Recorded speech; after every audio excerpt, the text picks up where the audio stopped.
Quem está conosco agora é o professor, doutor Ivan Nunes, que é herpetólogo e professor da Unesp. Professor Ivan, muito obrigado pela sua gentileza por atender aqui a Nova Brasil. Bom dia, Heródoto. Eu que agradeço a oportunidade e um alô aí também para os ouvintes.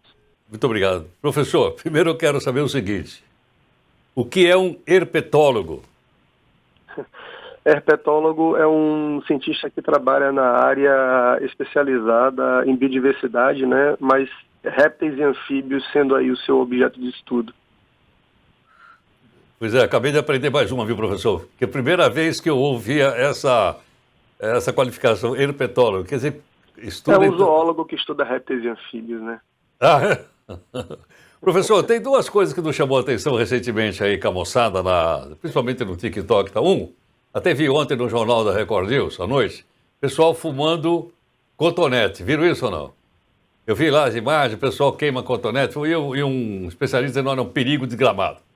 E o outro apareceu uma foto de um sapo imenso que tem lá nos Estados Unidos, muito simpático, por sinal, mas diz que as pessoas lambem o tal do sapo porque ele seria alucinógeno. Isso procede, professor? Olha, procede sim. Tá? Os sapos, eles precisam ficar com sua pele umedecida, não é? Por causa da sua respiração que eles têm, por esse órgão que é a pele, né? Respiração cutânea. E eles têm glândulas que produzem uma série de substâncias que algumas delas são toxinas. Por causa disso, se você entrar em contato com essas toxinas, você pode ter uma série de reações, tanto que diversos desses organismos são estudados aí até pela indústria farmacêutica. Compreendo. Quer dizer, portanto, não é... Bom, primeiro eu não sei se o sapo gosta de ser lambido. Na verdade, esse é o primeiro passo. O segundo, então, é que há risco, né? Olha, o risco é mínimo. Por exemplo, se eu estou lá no mato trabalhando, pegando os bichos para estudar, eu não uso luva, não uso nada, não é necessário. É só eu lavar minhas mãos depois e não tem problema algum. O que eu não posso é passar a mão suja nos olhos, na boca e etc. Porque quando você entra em contato com essas substâncias, algumas delas vão ter efeitos ali psicoativos bem rápidos assim e alguns até que vão lhe fazer mal. Porque essas substâncias elas servem para o animal se proteger.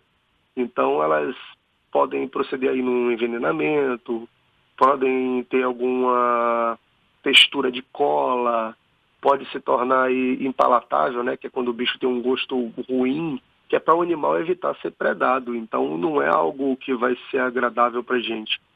E deve ter o seu risco aí envolvido, sim. O Agora... caso mais famoso aqui do Brasil Ah, é de uma perereca lá da Amazônia chamada cambô, ah. o nome científico é Filamedusa bicolor, que ela é conhecida por ter uma substância que causa um efeito alucinógeno bem potente, assim. Os índios usam para caçar, Ah, eles é? passam a flecha no bicho e depois usam essa flecha para caçar. E algumas pessoas acabaram usando isso aí em rituais e outras coisas que são bem perigosas, eu diria. Quer dizer, é um animalzinho, então, próprio da Amazônia. Mas nesse caso nos Estados Unidos acontece. Os animais, eles têm essas substâncias, né? Se a gente está no campo, a gente sente o que cada espécie diferente ali tem um certo aroma diferente porque vem dessas substâncias. Mas não é indicado ficar lambendo os bichos, não, porque as pessoas não sabem o tipo de substância que está ali e pode fazer muito mal para elas. Claro. Agora, professor Ivan, por que as pessoas têm uma certa, eu diria, uma certa antipatia pelo sapo, que é um animal tão simpático?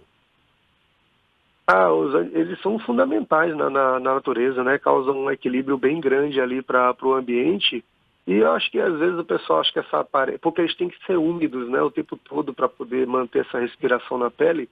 Aí eu acho que as pessoas pensam que eles têm algum aspecto asqueroso e tudo, mas se você até procurar na internet foto de anfíbios brasileiros, tem uns muito bonitos, que bem vistosos, assim, que certamente tirariam essa impressão que as pessoas têm. Porque eles não são perigosos, ninguém precisa se preocupar, e não atacam ninguém, não fazem nada, só ajudam ali se alimentando de insetos e outros animais, por exemplo, que até incomodam a gente um pouco. Então, Acho que é um pouco de falta de informação, mas se as pessoas pesquisarem um pouquinho, acho que isso se reverte. Perfeitamente. Stephanie. Professor, uma dúvida. Como que eu identifico, como é que a gente pode saber que um sapo é venenoso? Porque eu já vi gente falando, se ele é muito colorido, é para desconfiar ou não. Mas tem algum fator que a gente consegue identificar? Ou, enfim. Olha, todos eles têm alguma substância na pele, sem exceção. Se vai ser maior ou menor quantidade é que pode variar. Mas eu repito, mesmo os que tenham substâncias em maior quantidade, às vezes se você pega o bicho ele começa a soltar tanta substância que suja a sua mão inteira, basta você lavar a mão depois que não tem problema nenhum. Nenhum. Repito, eu trabalho no campo, a gente não precisa usar luva para se proteger disso. Mas o cuidado que você tem que ter é isso, lavar as mãos e tudo. Animais, por exemplo, cachorros, se engolir um bicho desse pode passar mal, ter algum problema, mas é muito raro.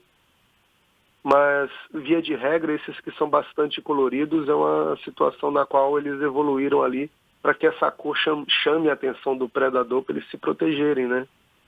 Então, é uma indicação de que eles têm essas toxinas, mas também tem os animais que evoluíram essas cores num sentido não intencional, claro, mas evoluíram para ter cor parecida com quem tem toxina e assim ele também não ser predado. Perfeito. Então a cor chamativa indica uma grande possibilidade de ter uma quantidade maior de substâncias ou mais perigosas, mas todos têm de uma forma geral.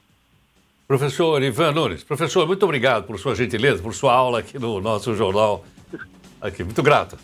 Eu que agradeço, o prazer foi meu e poder ajudar. Muito obrigado. Professor Ivan Nunes, aprendemos, ele é um herpetólogo e professor da Unesp. Está aí então, dos sapinhos. Né? Eu sou da época ainda que o sapo só aparecia naquelas histórias da princesa que dava um beijo no sapo, aí o sapo virava o príncipe encantado. Mas essas coisas passaram. É melhor a gente ir para o aeroporto, 89. Exatamente, pelo amor de Deus, porque beijar sapo, eu não amo sapo, não beijo sapo. Mesmo que eu não tenha medo deles, não por príncipe encantado nenhum.